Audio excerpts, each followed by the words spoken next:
We run a full in-house refurbishment operation. Everything from the testing to the cleaning to the shipping to the fixing to the repairing, everything we do in-house.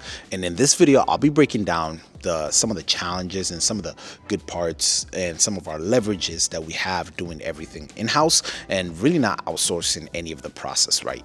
So my name is Abdi Hassan. I've been reselling laptops for the last 3.5 years, and I started this whole operation out of the garage, right? At the beginning, one of the main things I used to focus on is efficiency and trying to save every dollar, right? Trying to literally be as, let's say, cheap as possible, but sometimes in business that is not good. Right now the objective is a little differently. Right now we're investing a lot into R&D, making processes more simpler, different ways we could test motherboards, different ways we could test more advanced stuff, right, as we scale. So the beginning, it was mainly about saving every dollar, and when you first start, that is what's going to get you to the next level, because every dollar you make has to go towards inventory, and your number one priority should actually be trying to buy as much inventory as possible, as that is what gets you more money, right? You shouldn't be investing in R&D. You shouldn't be worrying about what soldering is or taking parts out or any of that right now.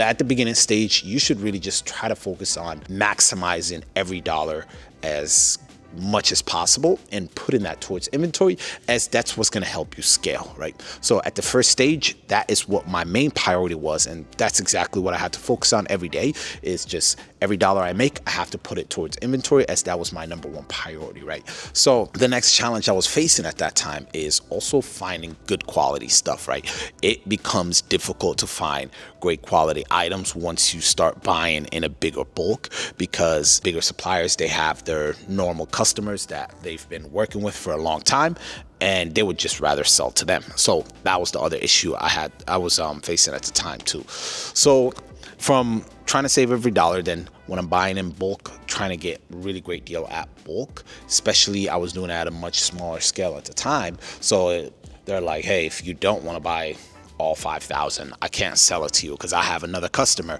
that I've been working with for the last 4 years, and they'll buy all 5,000. So that was another challenge I had to overcome.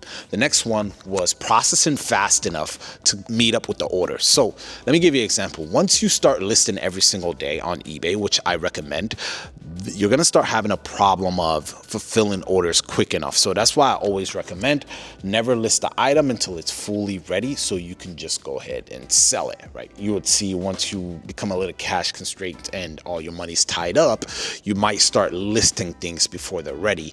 And that is a problem I actually had to learn the hard way, right? What I would do is I would just list as quickly as possible, and literally what would happen would be I'd sell so many of them, and I had to stay up the next day and a half fixing every single laptop, getting every single laptop ready so I have enough orders to go out, right? And that was a mistake on me that I don't want you guys to make. So whatever you buy at the beginning, make sure you fix it up, make sure you prep it, make sure it's fully ready, and you're able to sell it right away, right? So those were some of the few challenges at that stage, right? The next thing that I want you guys to also focus on is trying to maximize your credit cards, right? Credit cards is really what allowed me to really scale, because every single credit card I had, I was able to leverage the 30-day cycle, right? So I would pay this supplier today, and I had my eBay set up to where I get paid out every week. So every week I would get paid out. 1 week I would use it towards buying more inventory. The other week I would use it to pay the credit card off, pay for shipping labels, and all of these. And it essentially allowed me to use advanced money without having to go ask anybody else for money. Because one thing about this industry, once you start scaling pretty quickly, you're going to start seeing cash is going to be a problem, because it's very cash heavy and it's very labor intensive. So those are going to be your main two things you need to figure out. So the labor part, you can work on it yourself until you're doing about, I would say, maybe 30 orders a day. You can keep doing it, right? If you're doing 10, 15 orders every single day, you can do everything yourself and keep all the profit, no problem. So that part, we got it covered. It's just the cash side. And if you have credit cards, you are far more advanced than a lot of people. So just make sure all your credit cards are at zero when you get into this industry, and use some for your shipping labels, use some for buying inventory, and just pay it off at the end of the month. And bonus parts, you also get a lot of points. So that is essentially some of the things I had to figure out at the first stage, which when I was doing this out of the house. Then I moved into a smaller warehouse, and that was essentially the first warehouse I officially had. And I had like a lot of neighbors, right? So it was kind of this WeWork style, but for warehouses, and you rent like one storage style unit. But it was pretty big in it. It had electrical, it had access to dock doors, it had access to a kitchen, everything. It was pretty great for what it had to do at that time. And what I was doing at that moment was literally just buying. And the mistake I made at that moment was I wasn't focused on my lane. So what I would tell you guys is, once you get to the next stage, don't get distracted. So what happened to me was I started buying things that were not in my lane, right? So I was focused on laptops, mastering laptops, and trying to just stick to the laptop lane. But I started buying other things like keyboards, projectors, TVs, like so many other things, because now I have extra space and I wanted to just fill the space, right? And that caused a lot of distraction. And at the beginning, you don't want distractions, right? That is what will hurt you. So that essentially, I would say, held me back. Maybe I feel like I could have doubled my revenue if I just took all that money and I was just putting it towards what was working, which was selling laptops and becoming a master in just laptops and just staying good at my lane rather than diversifying too early, which I see a lot of entrepreneurs do, right? You see things are working, then you start feeling good about yourself and you start saying, okay, everything I'm doing is working. I'm going to go try this and that's going to also work too, which doesn't always work like that, right? So I had to focus down, and essentially what I did one day was I came and I started just wholesaling everything off, and the space just became empty. And it was about 1,200 square feet. The warehouse was about 1,200 square feet, so it was still limited, but I got rid of almost all the junk. Like everything that was junk, got rid of it, and essentially just focused on laptops, right? And just went back to what my core was, which was just reselling laptops, and focused on making sure I'm getting the best value for the laptops, right? So that is what I went back to, being focused, and went back to my lane, which essentially was my roots, which is selling laptops.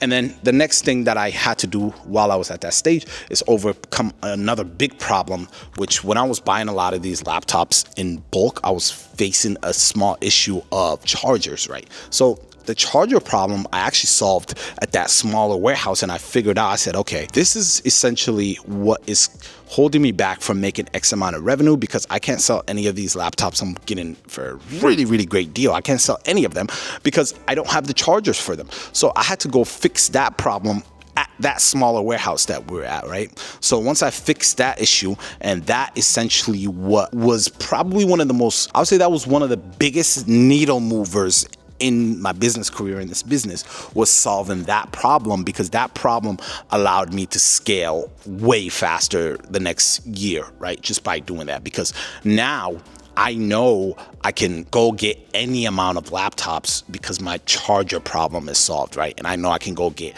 the unlimited chargers from my new supplier, right? That all he does is sells chargers. So what I started doing was, the next thing I did after that was I started shopping nationwide now, because now I don't need to just go locally anymore. I can go nationwide and start outbidding everybody, right? Because these people are only willing to pay a certain amount because they know that it doesn't have chargers, or they know it doesn't come with this, and they know me. I know I have my charger problem solved, so I already know how much I'm getting the chargers for. I was getting the chargers for such a cheap price, and we still are, and I was just using that money, cutting that from the actual product and adding that over. So my buy price, my 1/4, instead of it being everybody else is only allowed to pay $15, I could pay $22 or whatever the number is, right? So then I started going nationwide, and that's the moment I said, okay, I have access to a lot more product now. We need to scale the operation really quickly. Now, when a lot more product came, started opening some wholesale channels, started moving some of the product to wholesale, selling it directly to people, not just waiting on retail, because, you know, with retail, we sell on all these different market platforms like Amazon, you get paid every 2 weeks, Walmart, all these other platforms, the pay cycle is a little different, including returns, all these things.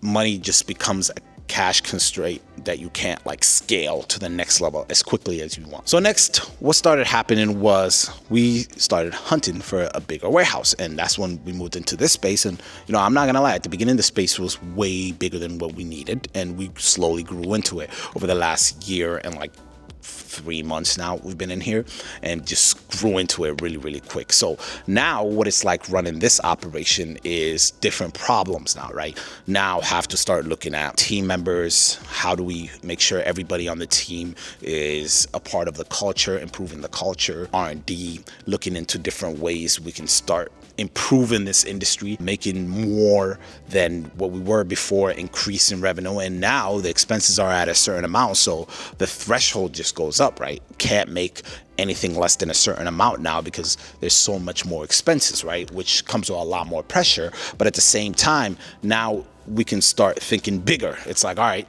we can take bigger projects now, process faster, now look into different ways of improving the industry as a whole, doing a lot more R&D research, including our software that we're currently working on. I'm going to launch publicly soon. So we have a lot more to work with now, and just reinvesting everything back into the operation. Till this day, zero investors, zero outside capital, everything is in-house, and everything has been grown from in-house. So when you build from ground up and just keep reinvesting, you can scale pretty quickly as long as you focus your money going towards the right avenues, right? So as an entrepreneur, your number one thing should be, okay, I'm growing this business.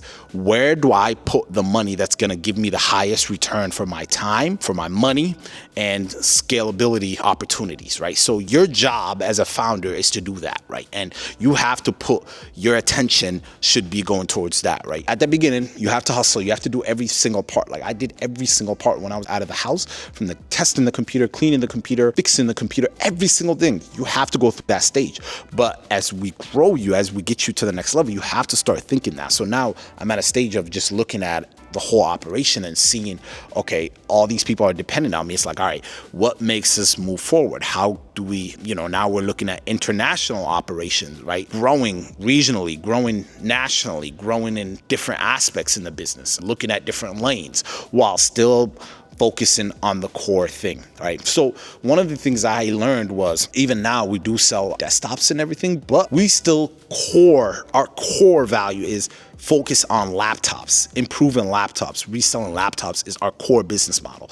Everything else is an add-on, right? Which makes up a small chunk of the revenue we do, but everything is still focused around laptops. And that is the number one hack that till this day sticks with me, because I see a lot of people divert away from what they started with. You have to stick and focus on the core thing, which I only mainly talk about laptops, and that's what I am an expert in. And the more time I spend on it, the better I'm gonna get on it, right? So I paid the ignorance tax on not knowing, then learning a little bit, then learning a little more. And I've been building so much knowledge over the years that I'm only going to get better and learn more in the industry. So why divert and why switch away from that? So as the operation grows and we're going to be opening numerous of different locations and different operations, we still focus on our core thing. And that's one of the main components of running this big operation now. It's still like, how do I make sure everybody's still focused on the same